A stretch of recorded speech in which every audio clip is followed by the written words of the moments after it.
meteorologist Kate McKenna. Time now 11:50, and good news, radar clear at this hour, and that's great for all the families that are going to be out and about, but you're also tracking changes. Right, especially that risk for strong to severe storms tomorrow. And even if the radar is quiet right now, we've still got the rain chances, at least in some parts, for trick-or-treating this evening. But let's get to that risk for some severe weather tomorrow.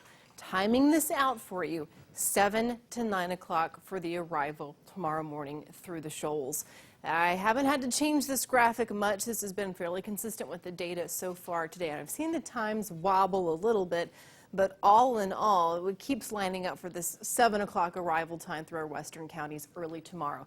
As we continue to track that eastward, storms arriving in Huntsville, Athens, Decatur between 9 o'clock and 11 o'clock.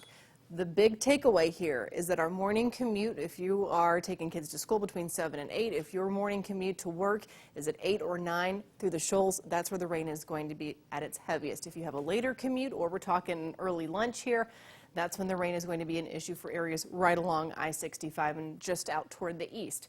Speaking of areas toward the east, it's going to take a while for the rain to move into Sand Mountain, but it should be arriving between 11 o'clock and 1 o'clock tomorrow. By that point, though, it looks to weaken just a little bit.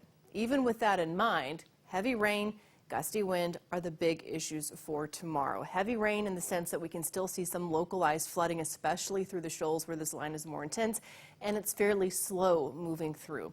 As far as the wind is concerned, we can still have pockets of strong, damaging wind. 55 to 65 mile per hour gusts are certainly possible tomorrow.